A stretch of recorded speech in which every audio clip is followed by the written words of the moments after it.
வணக்கம். மூன் செய்திகள். காரைக்காலில் சென்னை நாகை நெடுஞ்சாலை துண்டிக்கப்பட்டதால் வேளாங்கண்ணி செல்லும் பக்தர்கள் சிரமத்திற்கு ஆளாகி உள்ளனர்.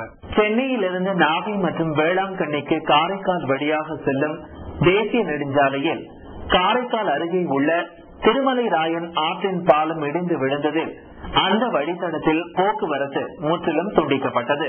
புத்தாண்டை ஒட்டி வேளாங்கண்ணி கோவிலில் நடைபெறும் சிறப்பு பூஜையில் கலந்து கொள்ள வந்த 2000க்கும் மேற்பட்ட பக்தர்களும் சுற்றுலா பயணிகளும் பெரிதும் பாதிப்புக்குள்ளாயினர்.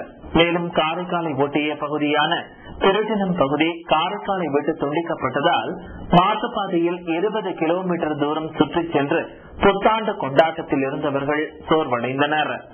150 ஆண்டுகளுக்கு முன்னர் பிரெஞ்சுக்காரர்களால் கட்டப்பட்ட திருமலை ராயன் ஆற்று பாலம் பலவீனமாக இருப்பதால் புதிய பாலம் கட்ட வேண்டும் என்று பல்வேறு அமைப்புகள், பொதுமக்கள் மற்றும் அரசியல் கட்சிகள் புதுவை அரசிற்கு நீண்ட நாட்களாக கோரிக்கை விடுத்து வந்தனர். மக்களின் கோரிக்கையை அரசு நிர்வாகம் உடனடியாக செயல்படுத்த தவறியதன் காரணமாகவே தற்போது பாலம் இடிந்து விழுந்து மக்கள் அவதிப்படும் நிலை ஏற்பட்டுள்ளதாக அப்பகுதி மக்கள் கூறுகின்றனர். காரைக்கால் போலீசாரின் அன்பான வேண்டுகோள், அந்த திருமலை ராயன் பட்டினத்தில் உள்ள திருமலை ராயன் ஆற்றின் மீது உள்ள பாலம் மிகவும் சேதமடைந்துள்ளது. தற்போது மோட்டார் சைக்கிள் கூட செல்வதற்கு தகுதி இல்லாத நிலையில் பாலம் உள்ளதாக பிடவில் இருந்து தெரிவிச்சிருக்கிறாங்க. பாலம் ரொம்ப டேமேஜான நிலைமையில் இருக்கிறதால ஈவன் மோட்டார் சைக்கிள் கூட அலோட் பண்ணக்கூடாது, அந்த அளவுக்கு வீக்கா இருக்குது பாலம் அப்படின்னு சொல்லியிருக்காங்க. சிரமத்திற்கு பொதுமக்கள் அனைவரும் நாளைக்கு உயர் அதிகாரிகள் கூட கலந்து பேசி ஏதாவது சீக்கிரமா சரி செய்யறதுக்கு நடவடிக்கைகள் எடுக்கப்படும். திருச்சியில் படிப்பை பாதையில் நிறுத்தியவர்களுக்கு சிஸ்டம் அமைப்பு மூலம் வேலைவாய்ப்பு பயிற்சி தொடக்கப்பட்டுள்ளது. திருச்சிராப்பள்ளி மாவட்ட நலப்பணி குழுவின் துணை அமைப்பான சிஸ்டம் அமைப்பின் மூலம் படிப்பை பாதையில் நிறுத்திய 15 வயதிற்கு மேற்பட்ட பெண்களுக்கு தொழிற்கல்வி திட்டம் இன்று தொடங்கி வைக்கப்பட்டது. கணினி பயன்பாடு, மாற்றுத்திறனாளிகளின் பராமரிப்பு, செவிலியர் உதவியாளர், சிறப்பு கல்வி ஆசிரியர் உதவியாளர், அழகு கலை போன்ற தொழிற்கல்வி பயிற்சி வகுப்புகளில் 120 மாணவிகள் சேர்ந்துள்ளனர். கலையரங்கம் வளாகத்தில் அமைந்துள்ள சிஸ்டம் மையத்தில் 3 மாதம் முதல் 1 வருட படிப்புகள் இங்கு கற்றுத்தரப்படுகின்றன. மாவட்ட நலப்பணி குழு பொருளாளர் டாக்டர் சேவை கோவிந்தராஜன் இந்த நிகழ்ச்சிக்கு தலைமை உரையாற்றினார். முத்தமிழ் கலை பண்பாட்டு மையத்தின் உறுப்பினர் ஜவஹர் ஆறுமுகம் கற்கும் புத்தகங்களை வழங்கி சிறப்புரையாற்றினார். பயிற்றுநர்கள் நித்யா, ராஜகுமார் நிகழ்ச்சியில் கலந்து கொண்டனர். சிஸ்டம் உறுப்பினர் பேசும் பொழுது இந்த தொழிற்பயிற்சிகள் ஆன்லைன் மூலமும் நடத்தப்பட ஏற்பாடுகள் நடந்து வருகின்றன என்று கூறினார். நலக்குழு மேலாளர் திருநாவுக்கரசு, துணை மேலாளர் கோகிலா ஆகியோர் கலந்து கொண்டனர். பீகாரில் வடமத்திய பிராந்திய கலாச்சார மையம் நடத்திய கலை நிகழ்ச்சிகள் பார்வையாளர்களை பரவசத்தில் ஆழ்த்தியுள்ளது. வடமத்திய பிராந்திய கலாச்சார மையம் கைவினை பொருட்கள் கண்காட்சியை பீகாரில் உள்ள பக்சார் எனும் பழங்குடியினர் வசிக்கும் இடத்தில் நடத்தி வருகிறது. அங்கே கலை நிகழ்ச்சியில் நடத்திய கலைஞர்கள் தங்களது திறமையை வெளிப்படுத்தி பார்வையாளர்களை தங்களது கட்டுப்பாட்டிற்குள் வைத்திருந்தனர். இந்த கலைஞர்கள் அவர்கள் முன்பின் பார்த்திராத பழங்குடியினர் பயன்படுத்தும் வினோதமான இசைக்கருவிகளை பயன்படுத்தி பாடல், ஆடல் நிகழ்ச்சிகளை நேர்த்தியாக நடத்தியது. பலரையும் ஆச்சரியப்பட வைத்தது. இந்த இசைக்கருவிகள் அனைத்தும் மரத்தால் தயாரிக்கப்பட்டவை என்பது குறிப்பிடத்தக்கது.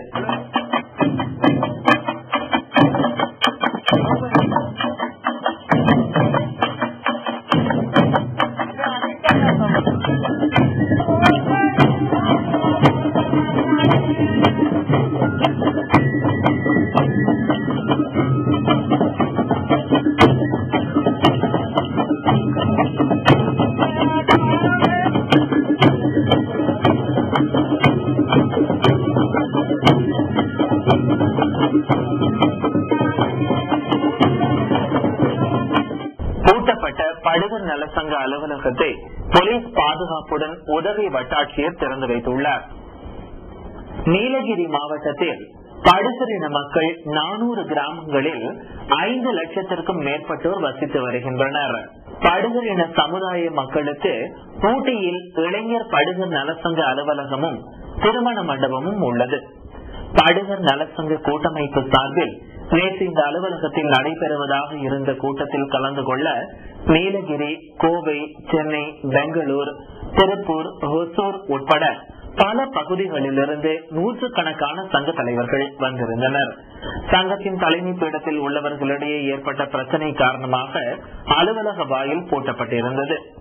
இதை கண்டித்து ஒரு தரப்பு பிரமுகர்கள் அனைவரும் ஒன்று திரண்டு காவல்துறை கண்காணிப்பாளர் அலுவலகத்தில் புகார் செய்ததை ஒட்டி படுகர் நலசங்க உறுப்பினர்களின் கோரிக்கையை ஏற்று கட்டிட வளாகத்திற்கு பலத்த போலீஸ் பாதுகாப்பு போடப்பட்டது. பிறகு இந்த காலை மாவட்ட நிர்வாகம் சார்பில் காவல்துறையின் பாதுகாப்போடு உதகை வட்டாட்சியர் பூட்டு போடப்பட்ட படுகர் நலசங்க அலுவலகத்தை திறந்து வைத்து பிரச்சனைக்கு முற்றுப்புள்ளி வைத்தார். அடுத்து நாம் பார்க்க இருப்பது முத்தமிழ் கலை பண்பாட்டு மையம் சமீபத்தில் திருச்சியில் நடத்திய மார்கழி திருவிழா நிகழ்ச்சியில் நடந்த நடன நிகழ்ச்சி. இன்று பெட்டவாய் தலை சேவை சாந்தி மெட்ரிகுலேஷன் மேல்நிலை பள்ளியின் மாணவ மாணவிகள் நடத்திய கலை நிகழ்ச்சிகளின் ஒரு பகுதியை பார்க்கலாம். மாணவர்கள் பயிற்சி பெறும் பொழுது எடுக்கப்பட்ட காட்சிகளையும் நடன நிகழ்ச்சிகளையும் தற்போது பார்க்கலாம்.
திருச்சியில் ஒரு வார காலமாக நடைபெற்ற பல்துறை பணிவிளக்க முகாம் கண்காட்சி கோலாகலமாக நிறைவடைந்தது. திருச்சி தில்லைநகர் மக்கள் மன்றத்தில் ஒரு வார காலமாக நடைபெற்ற பல்துறை பணிவிளக்க முகாம் கண்காட்சியின் நிறைவு விழா ஞாயிற்றுக்கிழமை மாலை நடைபெற்றது.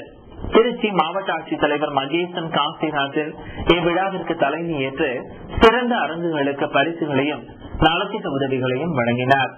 மாவட்ட வருவாய் அலுவலர் ராமன், மாநகராட்சி ஆணையர் பால்சாமி, ஊரக வளர்ச்சி முகமை திட்ட இயக்குநர் சந்தோஷ்குமார் உள்ளிட்ட பலர் இவ்விழாவில் கலந்து கொண்டனர். இக்கண்காட்சியில் தினமும் பல்வேறு வகையான போட்டிகள் மற்றும் கலை நிகழ்ச்சிகள் நடத்தி வருகை தந்திருந்த பார்வையாளர்களை பரவசத்தில் ஆழ்த்தினர். தமிழக அரசின் செய்தி மக்கள் தொடர்பு துறை ஏற்பாடு செய்திருந்த இந்த கண்காட்சியை தினமும் நூற்றுக்கணக்கான மக்கள் வருகை தந்து கண்டு சிறப்பித்ததாக திருச்சி மாவட்ட செய்தி மக்கள் தொடர்பு அலுவலர் பாண்டியன் தெரிவித்திருக்கிறார்.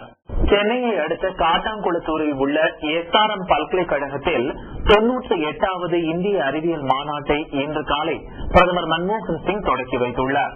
ஜனவரி 3ஆம் தேதி முதல் 7ஆம் தேதி வரை நடைபெற உள்ள 98வது தேசிய அறிவியல் மாநாட்டை பிரதமர் மன்மோகன் சிங் SRM பல்கலைக்கழகத்தில் இன்று தொடக்கி வைத்தார். சென்னையில் 12 ஆண்டுகளுக்கு பின்னர் நடைபெறும் இந்த தேசிய அறிவியல் மாநாட்டிற்கு நாட்டின் அனைத்து பகுதிகளிலிருந்தும் 7000க்கும் மேற்பட்ட விஞ்ஞானிகள் வருகை தந்துள்ளனர்.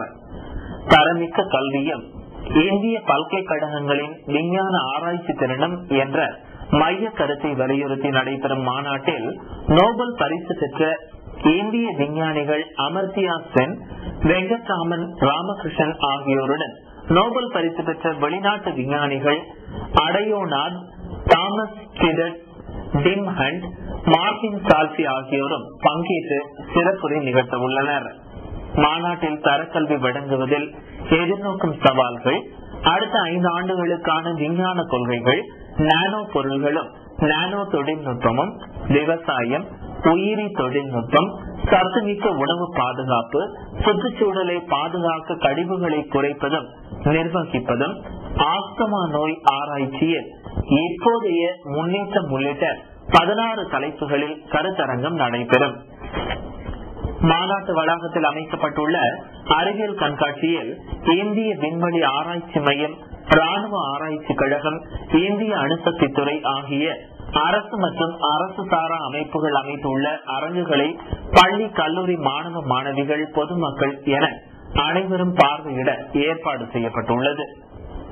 12 கோடி ரூபாய் செலவில் நடைபெறும் தேசிய அறிவியல் மாநாட்டிற்கு 1 லட்சத்திற்கும் மேற்பட்டோர் வருகை தருவார்கள் என்று எதிர்பார்க்கப்படுகிறது. முன்னதாக மாநாட்டில் பங்கேற்பதற்காக டெல்லியில் இருந்து விமானப்படை மூலம் சென்னை வந்த பாரத பிரதமர் மன்மோகன் சிங்கை தமிழக துணை முதலமைச்சர் திரு மு.க. ஸ்டாலின், நிதியமைச்சர் திரு க. அன்பழகன், மத்திய அமைச்சர்கள் ப. சிதம்பரம், ஜி.கே. வாசன், தமிழ்நாடு காங்கிரஸ் தலைவர் கே.வி. தங்கபாலு, மாநில அமைச்சர்கள், சட்டப்பேரவை உறுப்பினர்கள் உள்ளிட்டோர் விமான நிலையத்தில் வரவேற்றனர். தமிழக அரசின் இலவச வேட்டி சேலை பொங்கல் பொருட்கள் விநியோகம் ரேஷன் கடைகளில் மும்முரமாக நடைபெற்று வருகிறது. தமிழக அரசு ஆண்டுதோறும் பொங்கல் திருநாளை முன்னிட்டு இலவச வேட்டி சேலை மற்றும் சர்க்கரை பொங்கல் தயாரிப்பதற்கான பொருட்கள் ஆகியவற்றை குடும்ப அட்டைதாரர்களுக்கு இலவசமாக வழங்கி வருகிறது. இந்த ஆண்டு ஜனவரி 1ஆம் தேதி தமிழக முதலமைச்சர் சென்னை பல்லாவரத்தில் இத்திட்டத்தை தொடக்கி வைத்தார். இதன் பிறகு தமிழகத்தில் உள்ள அனைத்து ரேஷன் கடைகளிலும் இந்த இலவச பொருட்கள் வழங்கும் பணி மும்முரமாக நடைபெற்று வருகிறது.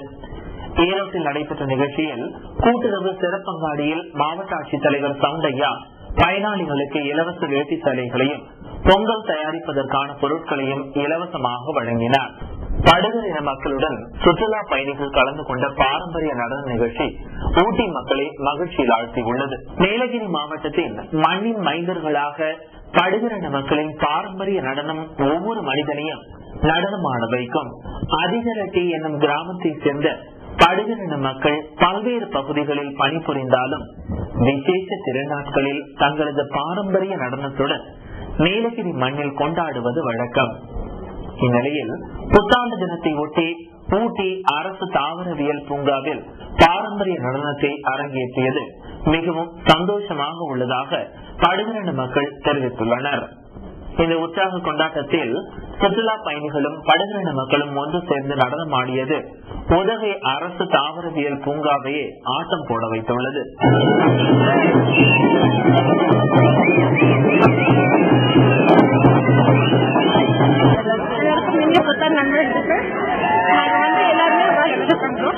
ஆனா இந்த நியூ இயர்னால எல்லா பிளேஸ்ல வேலை செஞ்சாலும் படிச்சிருந்தாலும் வெயிட் பண்ணி நல்லா என்ஜாய் பண்ணி அந்த சந்தோஷம் நல்லா பண்றோம். இன்றைய பங்குச்சந்தை நிலவரம். இந்திய பங்குச்சந்தை இன்று உயர்வை சந்தித்தது. மும்பை பங்குச்சந்தையான சென்செக்ஸ் 51 புள்ளிகள் உயர்ந்து 20,561 புள்ளிகளில் நிறைவடைந்தது. தேசிய பங்குச்சந்தையான நிப்டி 23 புள்ளிகள் உயர்ந்து 6,157 புள்ளிகளாக முடிவடைந்தது. இனி இன்றைய ஆபரண தங்கம் மற்றும் வெள்ளியின் விலை நிலவரத்தை பார்க்கலாம். 22 கேரட் தங்கம் ஒன்றின் விலை 1929 ரூபாய். ஒரு பவுன் தங்கம் 15,432 ரூபாய்க்கு விற்கப்படுகிறது. 1 கிராம் வெள்ளியின் விலை 49 ரூபாய் 80 காசுகளாக உள்ளது. இத்துடன் இந்த செய்தி அறிக்கை நிறைவு பெறுகிறது. மீண்டும் 3 செய்திகள் நாளை இரவு 8:30 மணிக்கு. வணக்கம்.